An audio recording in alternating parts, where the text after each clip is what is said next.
श्री गणेशाय नमः।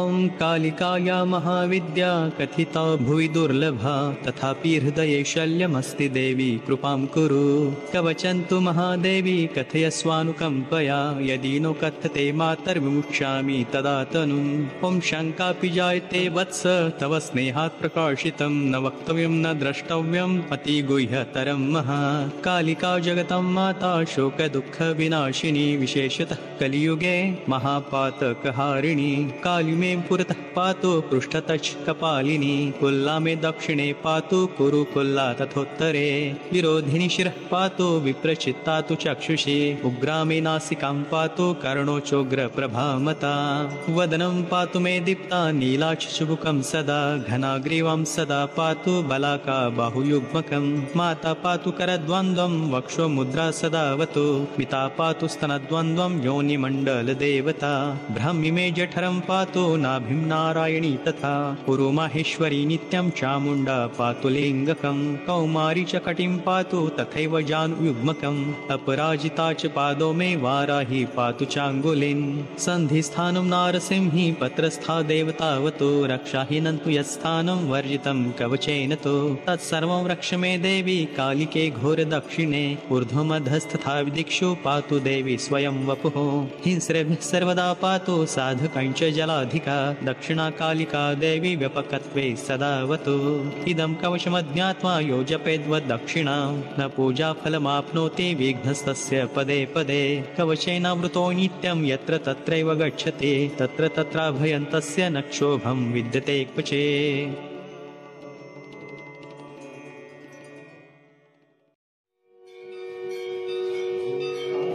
श्री गणेशाय नमः। ॐ श्री सीतारामचन्द्राभ्यां नमः। ॐ विलोभनीयशेखरं महाप्रतापि वानरं, त्रिलोकभक्तरञ्जनं भजे समीरनन्दनं। जगज्जनार्चितार्चितं जगज्जनानुमोदितं, पुरारिनामजापकं नमामि रामसेवकं। विखण्डितं त्रिपातकं समीरणात्मजातकं, विभीषणादिमण्डितं नमामि राममण्डितं। कपीशयोगकारकं नखायुधारि घातकं, निशाचरादिमारकं नमामि सामगायकं। यशोवितानधारिणं प्रचण्डरौद्रलोचनं, समस्तकष्टमोचनं नमामि वायुनन्दनं। विशङ्गपुच्छसुन्दरं गदास्त्रधारि वानरं, जितेन्द्रियादिवन्दितं नमामि रामपालितं। महासमुद्रलङ्घितं महोरगादिनाशितं, प्रपञ्चभारहारकं नमामि विघ्नघातकं। सुधामयूखधारकं विरोधिवर्गदारकं, कृपाकटाक्षगोचरं नमामि भक्तनागरम्।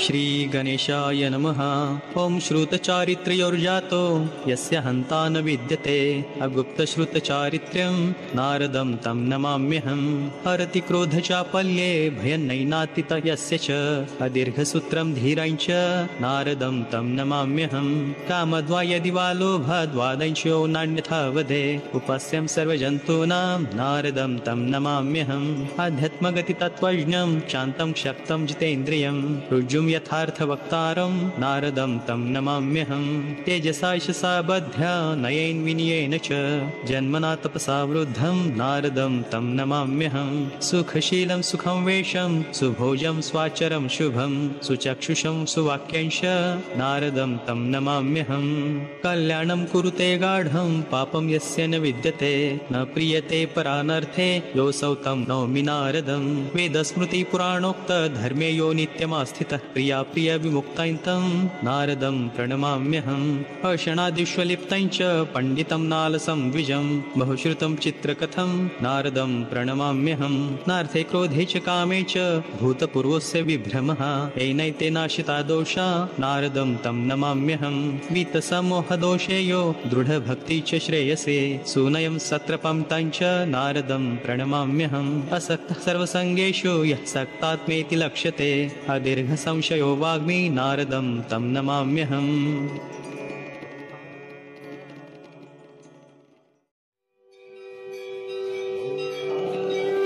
श्री गणेशाय नमः।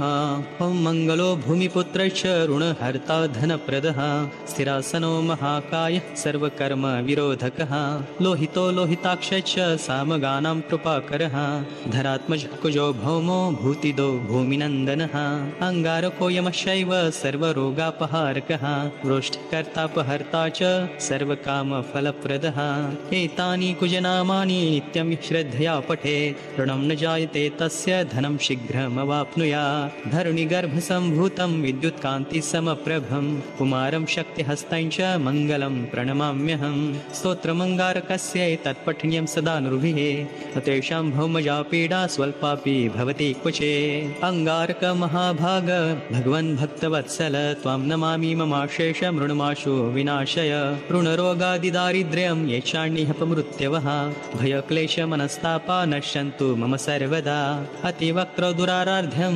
भोगमुपजितात्मनः तुष्टो ददासि साम्राज्यं रुष्टो हर्षिताक्षणा विरिञ्चि शक्रविष्णूनां मनुष्याणां तु का कथा तेन त्वं सर्वसत्त्वेन गृहराजो महाबलः पुत्रान् देहि धनं देहि त्वामस्मि शरणं गतः ऋणदारिद्र्यदुःखेन शत्रूणां च भयात् ततः एभिर्द्वादशभिः श्लोकैर्स्तौति च धरासुतं महतीं श्रेयमाप्नोति ह्यः परो धनदो युवा।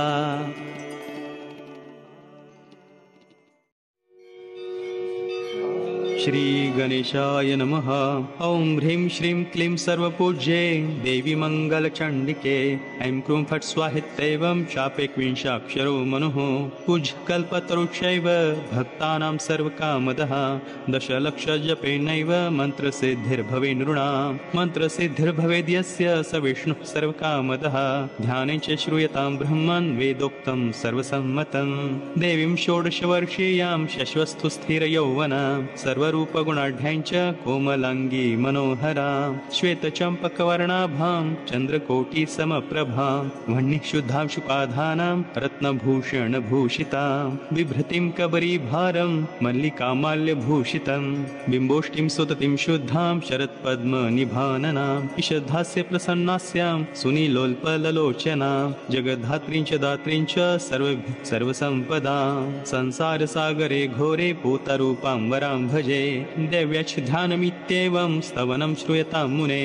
प्रेतः सङ्कटग्रस्तो येन तुष्टाव शङ्करः ॐ रक्ष रक्ष जगन्मातर देवी मङ्गलचण्डिके हारिके विपदां राशेर्हर्षमङ्गलकारिके हर्षमङ्गलदक्षे च हर्षमङ्गलचण्डिके शुभे मङ्गलदक्षे च शुभमङ्गलचण्डिके मङ्गले मङ्गलार्हे च सर्वमङ्गलमङ्गले सतां मङ्गलदे देवी सर्वेषां मङ्गलालये पूज्या मङ्गलवारे च मङ्गलाभीष्टदैवते पूज्ये मङ्गलभूपस्य मनुवंशस्य सन्ततं मङ्गलाधिष्ठातृदेवी मङ्गलानां च मङ्गले संसारमङ्गलाधारे मोक्षमङ्गलदायिनी सारे च मङ्गलाधारे पारे च सर्वकर्मणां प्रतिमङ्गलवारे च पूज्ये च मङ्गलप्रदे स्तोत्रेणानेन शम्भु च स्तुत्वा मङ्गलचण्डिकां प्रतिमङ्गलवारे च पूजां कृत्वा गतः शिवः देव्यश्च मङ्गलस्तोत्रं यः शृणोति समाहितः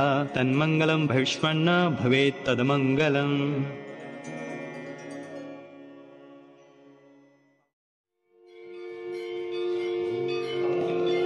श्री गणेशाय नमः।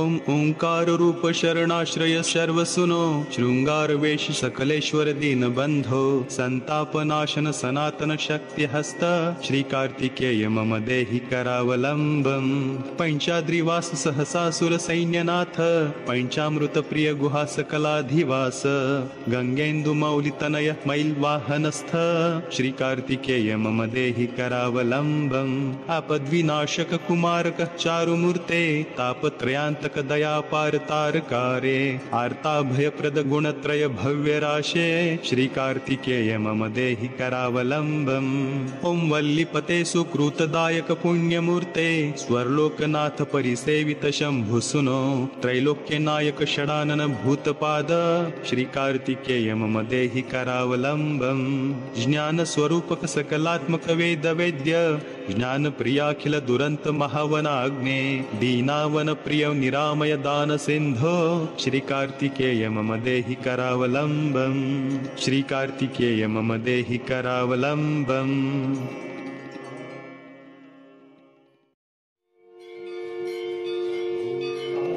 श्री गणेशाय नमः। ओम श्री सीतारामचंद्राभ्यां नमः। ओम नमो वायुपुत्राय भीमरूपाय धीमते। नमस्ते रामदूताय कामरूपाय श्रीमते। मोहशोकविनाशाय सीताशोकविनाशिने। भग्नाशोकवनायास्तु दग्धलङ्काय वाग्मिने।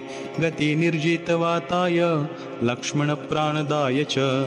मनोकसां वरिष्ठाय वशिने वनवासिने। तत्त्वज्ञानसुधा सिन्धु निमग्नाय महीयसे। अञ्जनेयाय शूराय सुग्रीव सचिवाय ते। जन्म मृत्यु भयघ्नाय